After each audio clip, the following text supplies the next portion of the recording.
argentino, salud.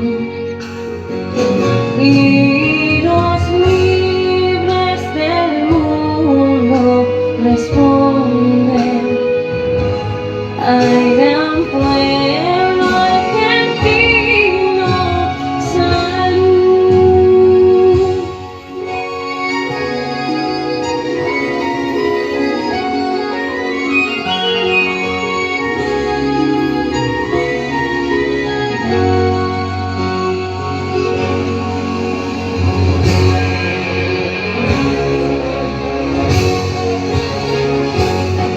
Sean eternos los laureles que supimos conseguir, que supimos conseguir, coronados de gloria vivamos.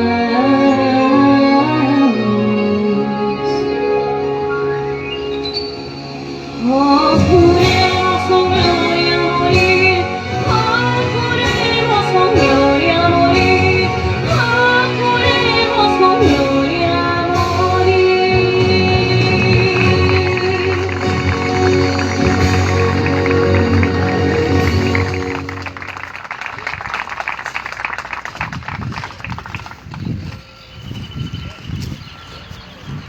Vamos a hacer un respetuoso minuto de silencio en homenaje a las víctimas de la represión y por el externo de sus almas.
En un símbolo de respeto, a través de la ofrenda floral, honramos la memoria de los desaparecidos del golpe de Estado.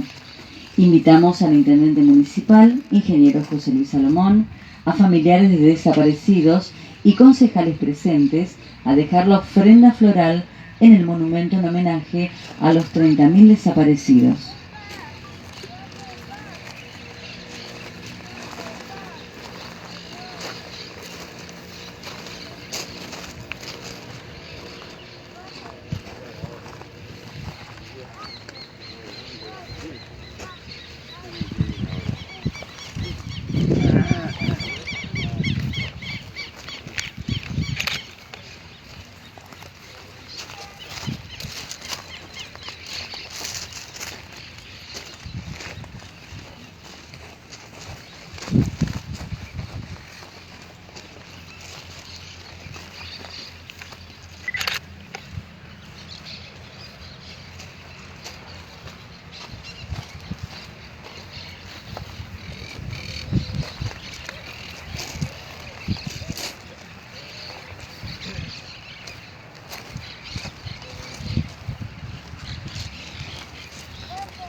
Sumándonos a la iniciativa de los organismos de derechos humanos, Plantamos Memoria, que propone que cada persona plante un árbol en memoria de las víctimas del terrorismo de Estado de la última dictadura.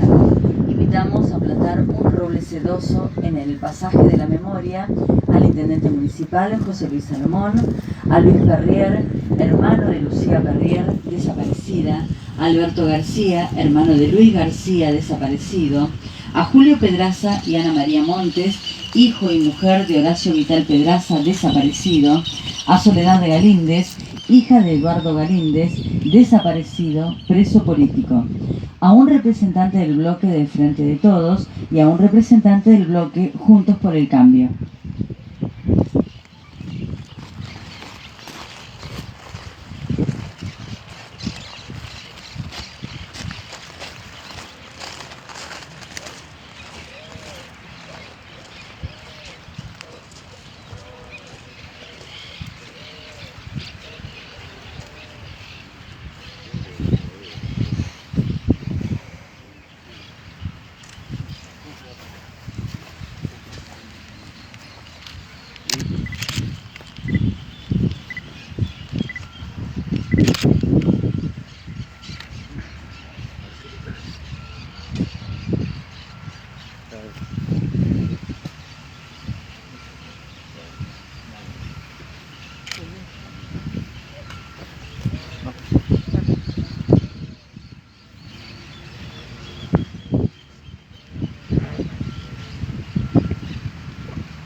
Ah, sí, sí, sí.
Invitamos a realizar una oración en recuerdo de quienes dejaron su vida en pos de sus convicciones de libertad, en la voz del cura párroco Alejandro Budrut.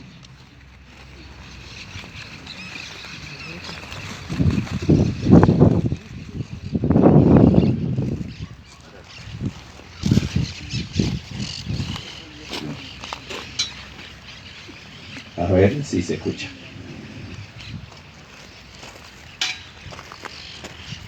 No se puede rezar sino con la vida. Y muchas veces rezamos desde el dolor. Y para los que tenemos fe, la oración nos une a Dios y a todos los que amamos y injustamente han sido desaparecidos, torturados, apropiados, los niños, ¿no? Tantas cosas dolorosas. Pero esas personas tienen rostro y para rezar desde la vida yo opté hoy por pensar ayer en dónde estaba el 24 de marzo de 1976 con 16 años, y vivíamos por trabajo de mi padre en Buenos Aires, y a los pocos días en la fábrica ya nos vinimos enterando que se habían llevado a los delegados de fábrica, muchas veces con la complicidad de los altos jerarcas, ¿no? Aún de los sindicatos. Y al poco de andar, participando en Buenos Aires en la parroquia de San Patricio, nuestra parroquia,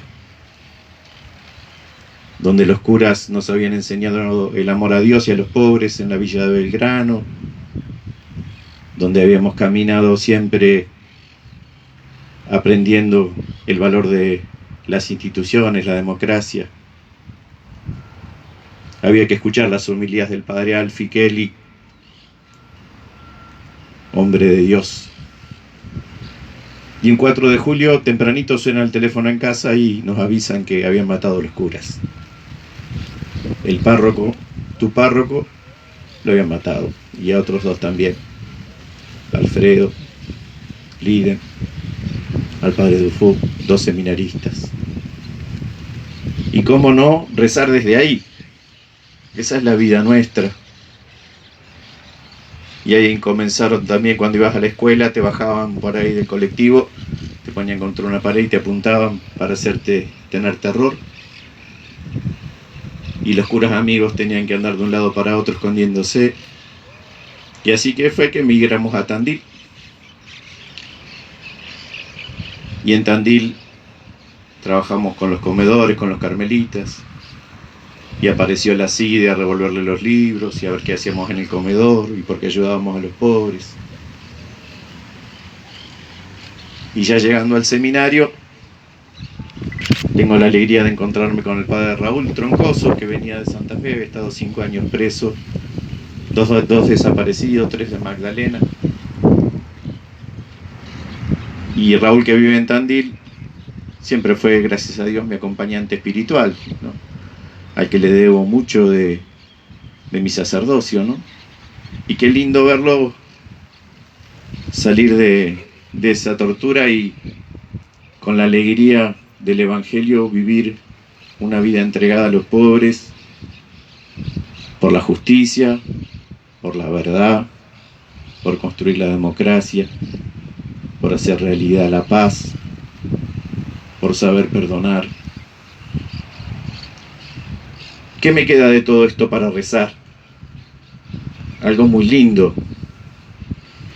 La vida de tantos que trabajaron no solo por la democracia, porque si fuera palabra democracia solamente sería poco,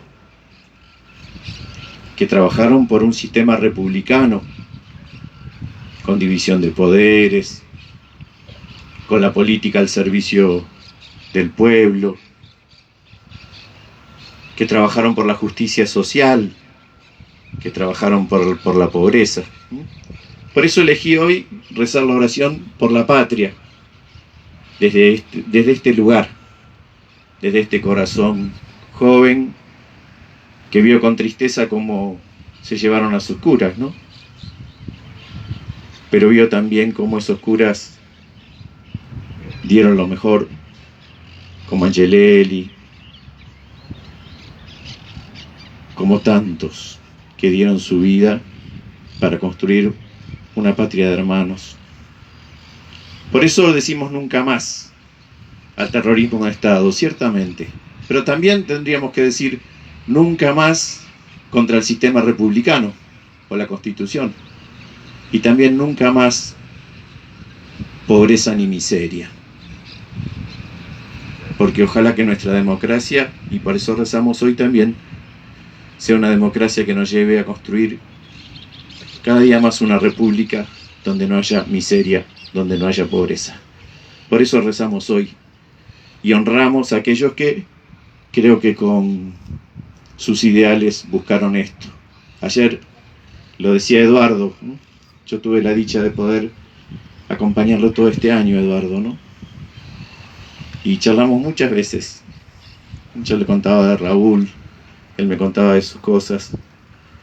Y qué lindo que es ver cuando estas personas que no sembraron terror, por eso callaron para no sembrar terror, que respetaron a todos, que supieron madurar su dolor, en definitiva sembraron belleza después, y siembran belleza, porque siembran esperanza de vida nueva, como esos arbolitos que sembramos recién. Desde ahí podemos rezar la oración por la patria. Qué lindo que lo hagamos con mucha fe, los que tenemos fe. Y aquellos que por ahí no tengan fe, los invitamos también a, desde un respetuoso silencio, unirse a esta oración que voy a hacer ahora. Jesucristo, Señor de la historia, te necesitamos.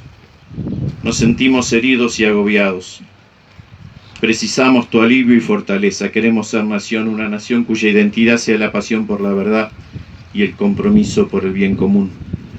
Danos la valentía de la libertad de los hijos de Dios para amar a todos sin excluir a nadie, privilegiando a los pobres y perdonando a los que nos ofenden, aborreciendo el odio y construyendo la paz. Concédenos la sabiduría del diálogo y la alegría de la esperanza que no defrauda. Tú nos convocas, aquí estamos, Señor, cercanos a María, que desde Luján nos dice: Argentina canta y camina. Jesucristo, Señor de la historia, te necesitamos. Amén. Al comienzo de 1977, cuando todo esto pasaba, Pablo VI, San Pablo VI, ahora porque es santo, ¿no?, en el mensaje del 1 de enero por la paz, ponía una frase muy linda que me queda en el corazón: si buscas la paz, defiende la vida. Y que el Señor reciba a nuestros queridos difuntos y a todos aquellos que han sido víctimas de la injusticia, del terrorismo de Estado. Dale, Señor, el descanso eterno y que brille para ellos la luz que no tiene fin. Que así sea.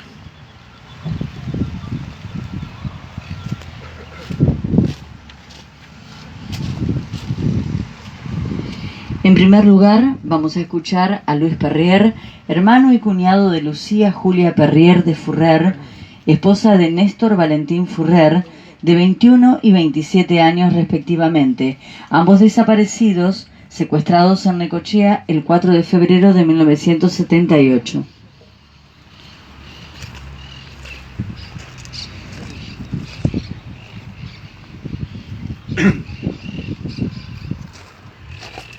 Les agradezco a todos ustedes esta presencia que es muy importante para un momento tan difícil para cada uno de nosotros que hemos vivido aquellos años, para los que tenemos hermanos, familiares, seres queridos desaparecidos.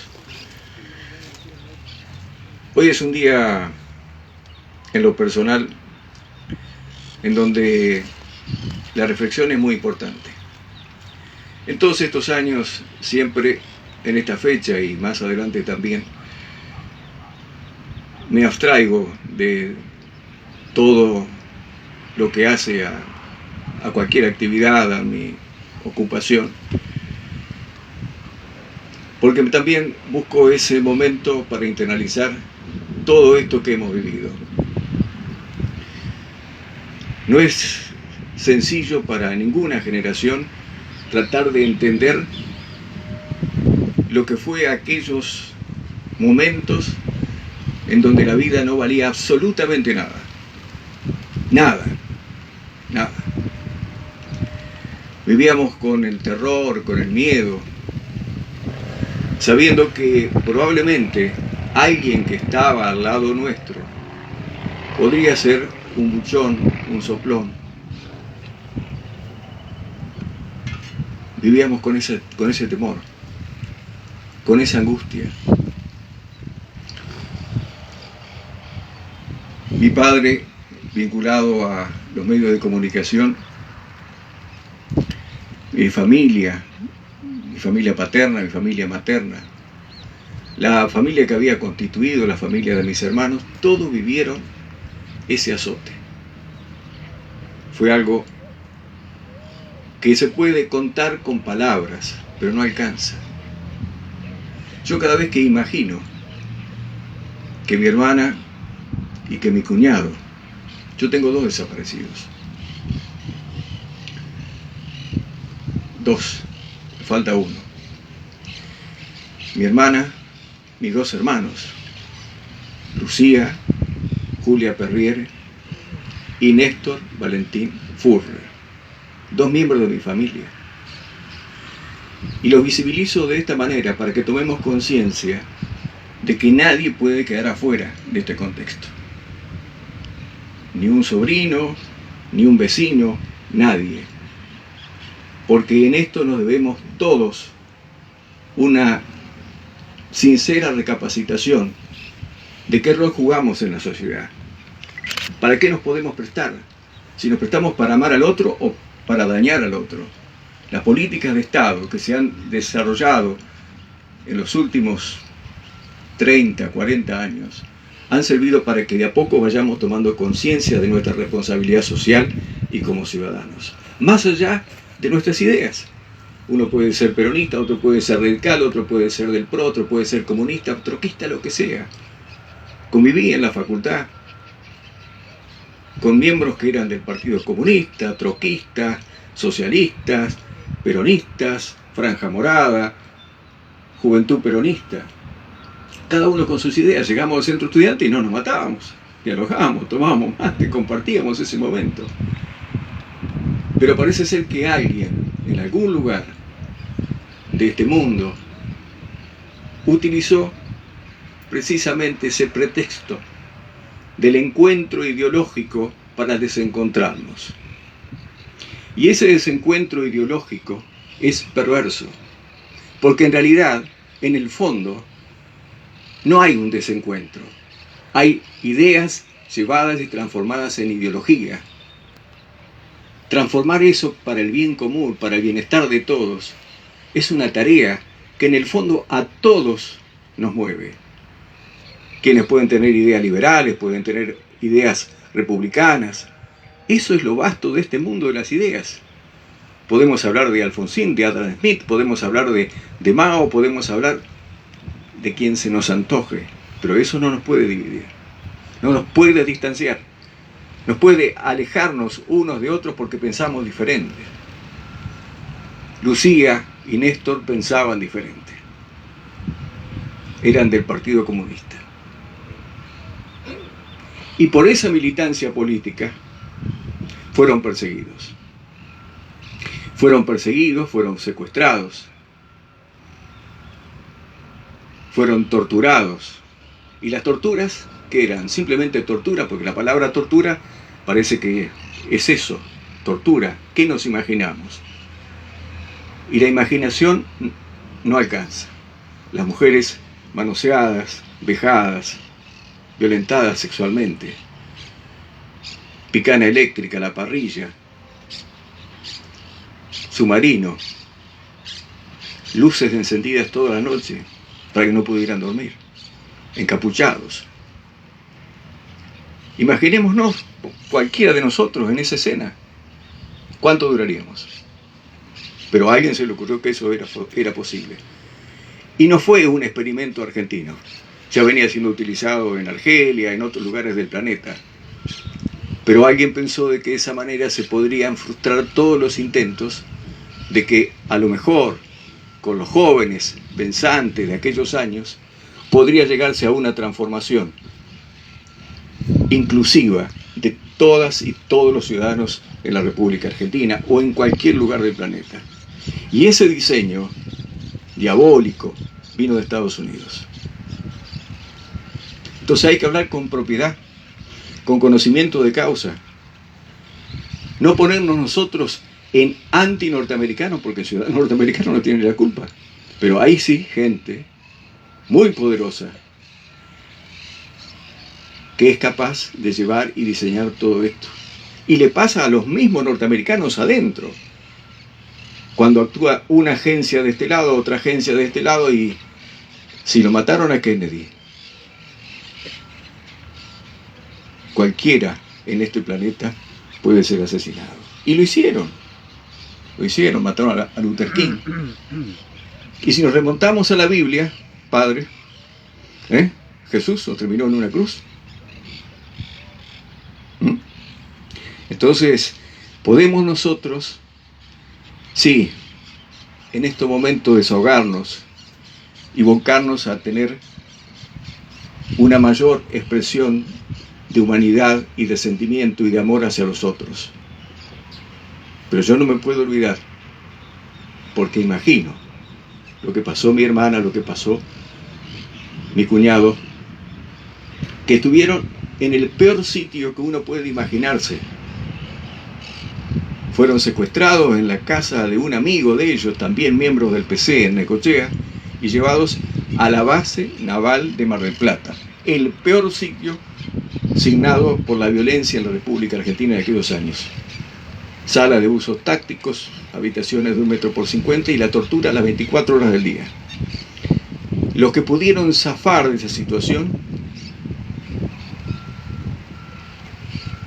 lo hicieron de alguna manera, no sé, por obra y gracia y misteriosa de Dios, o quién sabe qué fortuna les tocó. Y de ahí, de ese centro de Mar del Plata, fueron a parar a la Cacha. La Cacha tenía nombre por la bruja Cachabacha, que todo hacía desaparecer. Un personaje de García Ferré, el creador de Hijitus. La Cacha era la ex planta transmisora de LS11 Radio Provincia de Buenos Aires. Ironías tiene la vida, porque mi padre, hombre de radio, y a donde terminan torturando y matando a sus 2 hijos, es ahí. Porque después de ahí lo trasladan. Y el traslado les hacía creer de que podían quedar libres. No. Les inyectaban algo para adormecerlos y después los arrojaron al río de la Plata.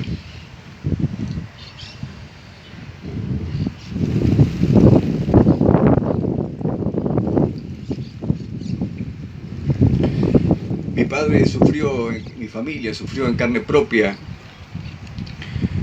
lo que fueron aquellos años. Hay muchas cosas que tengo presente y que no voy a contarles. Gracias. Pero que son cuestiones muy íntimas, muy personales, muy situaciones familiares que se vivieron. Fue una bomba nuclear cayó en la familia. Quedamos todos destrozados. Unos con una opinión, otros con otra. Y siempre me pregunto, ¿tenían necesidad de matarlos? Y pregúntenselo ustedes. Cualquiera con su opinión. Radicales, peronistas, del PRO, de Cambiemos, de izquierda, de derecha. Tenemos que matarnos porque tenemos ideas diferentes. ¿Hay necesidad de que eso suceda? Pues lo hicieron. Y temo que Máspero y Blanco, 2 de los 6 acusados y sentenciados en Mar del Plata, por esos crímenes, 124 personas pasaron por su mano y 124 personas mataron ellos. Más los más de 100 que pasaron por la Cacha. Y están los nombres, fueron juzgados.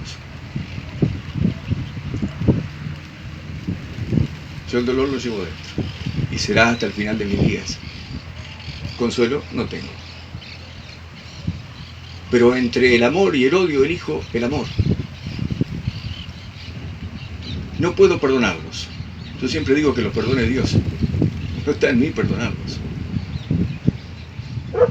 Pero lo que hicieron fue algo que puede llegar a repetirse. Porque los ideólogos de esto no fueron juzgados. Nadie sentó en el banquillo de los acusados a los Estados Unidos y a los países que fueron cómplices, que después se volvieron generosamente aliados de Amnistía Internacional y de otras agrupaciones, y solicitaron al gobierno de turno, instrumentaron todo en función de la eliminación de aquel que podía ser un enemigo. ¿Usted es enemigo mío, José Luis? No, no somos enemigos. Padre, somos enemigos, no. Macaño, Marco, no somos. Nadie es enemigo, Mónica, nadie. En todo caso, Jorge, Alberto, todos somos víctimas. Todos somos víctimas. Y la toma de conciencia es algo que nos debe llevar permanentemente a tener en cuenta que podemos volver a ser utilizados, porque el divide y reinarás da resultado. Es un buen negocio. Y mucho más cuando los intereses no son ideológicos, no es por lo que pensamos, las diferencias que tengamos, sino son económicos. Esto se disputa en el mundo hoy. Esto cotiza en Wall Street. Alguien pensó hace 10 años, 20 años atrás, que el agua iba a ser un bien que cotizaba en Wall Street. No. Por esto son capaces de matar. Y lo van a hacer, si es necesario. Pero además van a utilizarnos para que nosotros seamos quienes nos enfrentemos entre nosotros, solamente por una cuestión económica. Y nosotros, los que estamos acá, y hay muchos más, amamos la vida. Yo soy militante de la vida. Y no voy a resignar esa posición bajo ningún punto de vista. Y tengo mi fe. Pero mi fe no tiene que ver con algunos sectores de la Iglesia Católica. Porque a ellos también les cabe el sello de responsabilidad. En la mesa de mi casa se sentaba Tortolo. No menciono su jerarquía en la Iglesia Católica porque todavía no lo he procesado. Pero Adolfo Tortolo, que fue vicario castrense, almorzaba los domingos con mi madre, con mi padre, en nuestra casa. Y cuando mi padre le fue a pedir por Lucía y por Néstor, le dio la espalda. Pero no por eso salgo a maldecir a la Iglesia Católica, no, porque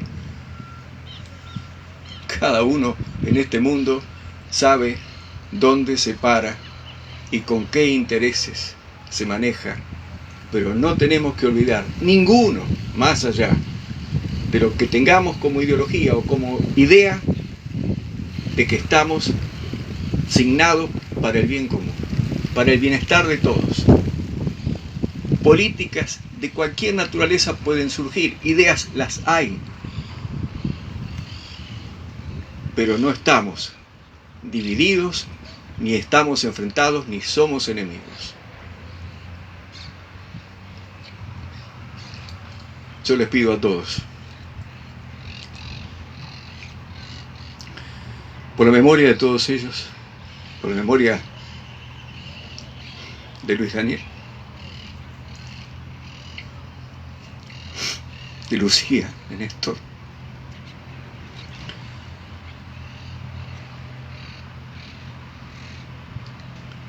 que pensemos desde el amor y por la vida.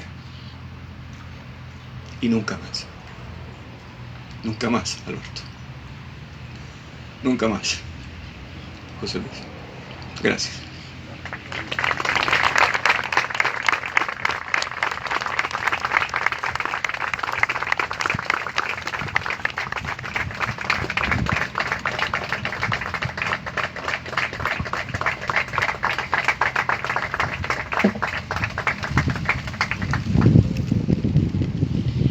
En representación del bloque de Frente de Todos, escuchamos al concejal Marcelo Pereira.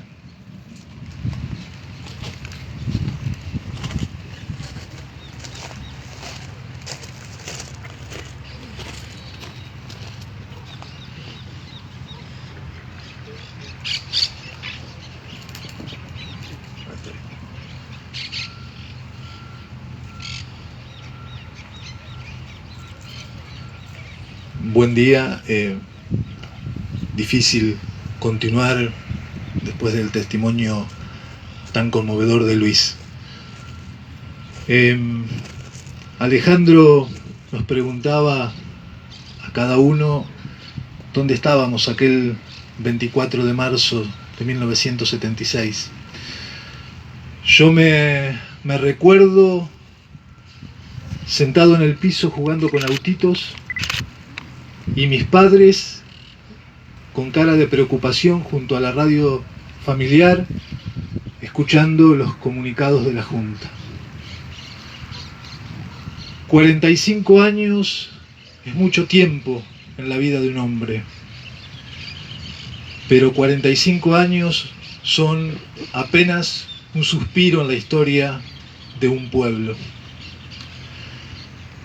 En el recuerdo de este hecho ominoso está implícito también que llevamos 37 años de democracia ininterrumpida.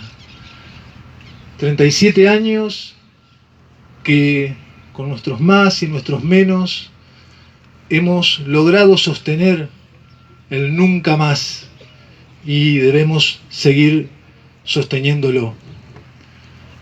Todavía tengo el recuerdo que eriza la piel de Raúl Alfonsín recitando el preámbulo de la Constitución. En aquella semilla de la democracia que se sembró en el año 83, ese árbol de la democracia débil que sufrió los embates del tiempo, alzamientos carapintadas, fuertes crisis económicas, la crueldad de la crisis sanitaria que nos está atravesando en este momento, pero sin embargo la democracia resistió los embates del tiempo. Podemos decir que el tronco del árbol de nuestra democracia es un tronco robusto, que se va robusteciendo, pero que todavía necesita de nuestro cuidado. Y que la fortaleza de ese árbol para resistir los embates del tiempo está oculta, está en las raíces de la memoria, está en esas raíces que no se ven, pero que son la que le dan fortaleza a los árboles para permanecer de pie ante la fuerza de las tormentas. Esas raíces de la memoria se alimentan año a año con actos como este, que tienen específicamente el objeto de recordar la memoria, de repudiar el golpe genocida, pero también en cada acto patrio que recordamos a los padres de la patria que lucharon por la libertad, el 25 de mayo, el 9 de julio, el recuerdo de San Martín, de Malvinas y de la Vuelta de Obligado. Las raíces de la memoria se nutren con la investigación, con el conocimiento, con la divulgación de nuestra historia, con el cuidado de nuestro patrimonio arquitectónico, cultural, natural, tangible e intangible. Se fortalece también con el cuidado de nuestras instituciones, con el respeto y el cumplimiento de las leyes, de los decretos, de las ordenanzas, del respeto a las minorías. Aquella semilla que sembraron aquellos jóvenes que luchaban por un mundo con más justicia social, se pretendió matarla, pero no lo lograron. Ellos siguen vivos, están presentes en cada uno de nosotros, han germinado como árboles que nos dan sombra, que nos dan cobijo, que nos dan frutos. Desde el bloque del Frente de Todos acabamos de presentar un proyecto proponiendo que a la vera de este sendero se planten árboles que den cobijo y sombra a los vecinos que transitamos diariamente por aquí. No me iba a detener en este punto, pero me pareció sí conveniente decir algo, porque el hecho de que el sol nos haya obligado a correr el escenario de este acto muestra lo que los vecinos del otro lado de la vía hemos vivido durante larguísimos años, cruzando por aquí los días de verano para ir a trabajar, para regresar a nuestras casas, y ni les cuento lo que es en los días de invierno o en los días de lluvia. Entonces la propuesta es, sumándonos a la propuesta de los organismos de derechos humanos, de conmemorar estos 45 años del golpe, plantando memoria. Hemos propuesto que se planten árboles, que den sombra y cobijo a los vecinos que transitamos por aquí, pero que también simbolicen a cada uno de las víctimas del terrorismo de Estado de Saladillo, o vinculados a Saladillo. Que recuerden a Horacio Pedraza, a Luis García, a Antonio Pioboso Mengarelli, a Aidé Zagaglia Freddy, Osvaldo Rodríguez Duarte, Roberto Fuello, Lucía Perrier, Luis Ángel Dadone Hansen, Roque Núñez d'Ortona, María del Carmen Núñez d'Ortona, Ernesto Rivera, Noemí Gianetti de Molfino, Marcela Gianetti Molfino. Ellos son los nuestros, son nuestros y están presentes ahora y siempre. Muchas gracias.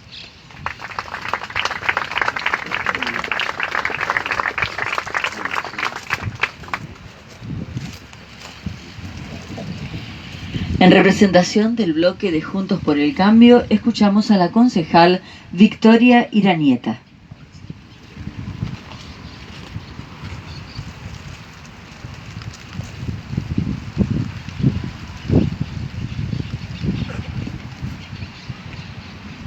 Hoy es un día muy triste, ¿no? Y después del mensaje de Luis, que nos conmovió profundamente, es difícil retomar con un mensaje como el que tenía pensado, que intenta ser alentador. Las organizaciones de derechos humanos, como decía Guillermina en la introducción, plantearon para este año esta propuesta de plantar memoria para construir futuro, ¿no? Y yo pensaba en quienes lucharon en contra del terrorismo de Estado previo al 83, cuando el presidente Raúl Alfonsín convoca a todo el pueblo argentino, sin distinción de ideales o ideologías políticas, a trabajar para recuperar la democracia que, como decía Marcelo, había sido siempre muy débil, ¿no? Creo que estos 38 años que se van a cumplir en octubre siguen costando mucho sostener, porque también es necesario reflexionar un día como hoy en qué hacemos como ciudadanos, como vecinos, para fortalecer eso que es tan valioso. Y en ese futuro, digamos, en esa semilla de futuro que plantó Alfonsín en el 83 y que seguramente pensó y tuvo esperanzas en que tuviésemos un futuro digno como país. Yo, por supuesto, no viví esa etapa, nací en el 80, tengo 40 años y creo que ese legado es el que nos impulsa a mi generación a trabajar y aportar desde el lugar que podamos para seguir construyendo y fortaleciendo nuestra democracia. Que es muy difícil porque siempre se dice que de las deudas de la democracia, ¿no? Se habla que no todos los argentinos tienen los derechos humanos garantizados, y ese es el punto más importante, me parece, para los de mi generación y los que vienen, poder reflexionar y ponernos a trabajar. En un país donde lamentablemente un promedio entre 6 y 7 niñas y niños son pobres, en un país donde las mayas no van a la escuela, en un país donde las Úrsulas son asesinadas por una expareja, en un país donde hoy, en una provincia como Formosa, está sucediendo que un gobierno hace abuso de su poder y autoritarismo para callar a quienes piensan distinto. Evidentemente no hemos aprendido mucho o nada de lo que significa la democracia. Y por otro lado, también es necesario pensar en la contracara de todo eso, que tiene que ver con los líderes que sí tenemos, que nos dan la posibilidad de pensar en un país diferente, de trabajar y tener esperanza en un país diferente, que nunca deje de recordar a los 30.000 desaparecidos de la última dictadura cívico-militar, que día a día trabaje por los que hoy nos necesitan a todos. Y yo voy a poner como ejemplo a Saladillo, con un gobierno que está a punto de cumplir los 6 años de mandato, que ha dado vastas muestras de apertura al diálogo, de colaboración, de búsqueda de consenso en todas las cuestiones y acciones públicas que tienen que ver con mejorar la calidad de vida de los ciudadanos. Ese creo que tiene que ser el mensaje para los más jóvenes. Hoy todos los estudiantes de las escuelas no pudieron estar debido a la pandemia, que siempre es bueno que participen de este tipo de actos, para poder entender, para seguir recordando, para seguir manteniendo viva y vigente la memoria de lo que pasó en el 76, pero también para pensar en que otras formas son posibles. Creo que el mejor homenaje que podemos hacer para honrar a todos ellos es seguir diciendo nunca más, pero sobre todo seguir trabajando y construyendo una democracia para siempre. Muchas gracias.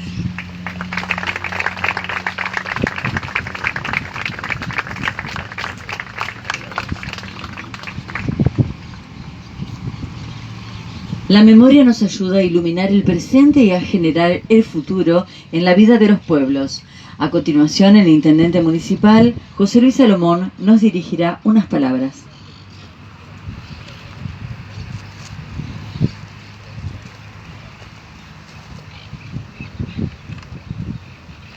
Buen día a todos, gracias por acompañarnos. La verdad, como decía Marcelo, nos protegimos por la sombra, pero una sombra muy particular, muy especial. La sombra que representa a nuestros 30.000 desaparecidos. Y por esas cosas del destino, teníamos 13 árboles que no habían prendido, que no habían tenido la fortuna de generar esta sombra, esta protección que nos generan a nosotros.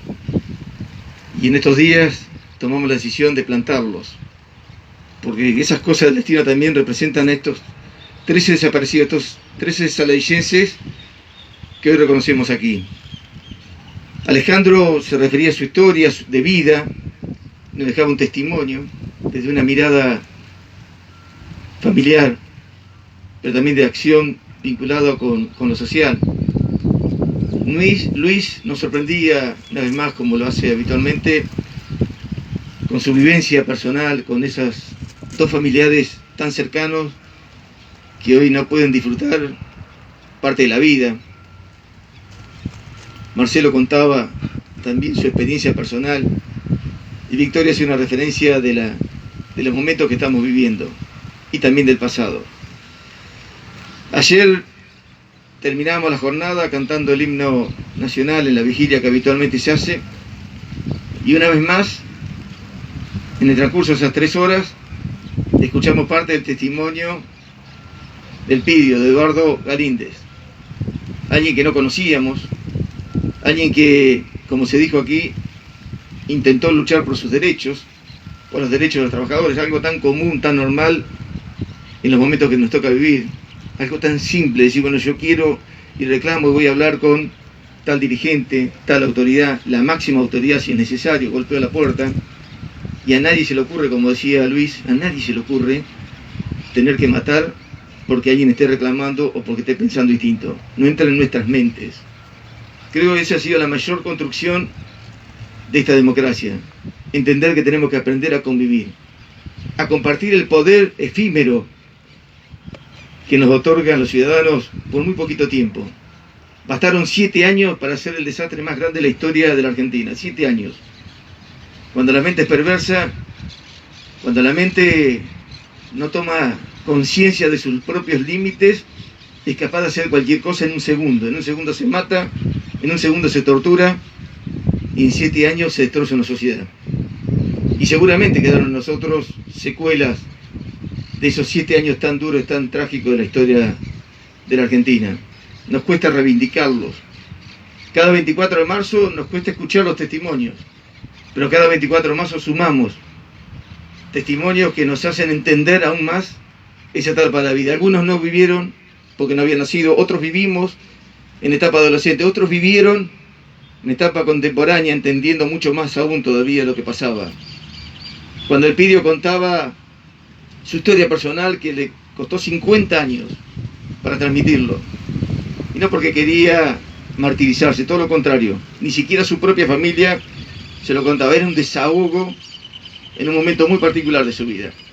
Estaba atravesando una enfermedad terminal, y lo sabía, y transitando esa enfermedad terminal entendió que tenía que dejar un testimonio, porque parte de su lucha por los ideales no iba a quedar concluido si no lo transmitía a la generación de su hija y todos los argentinos que de alguna manera tenemos que seguir construyendo parte de esos ideales, construyendo parte de una sociedad mucho más feliz. Se habló de amor, se habló de felicidad.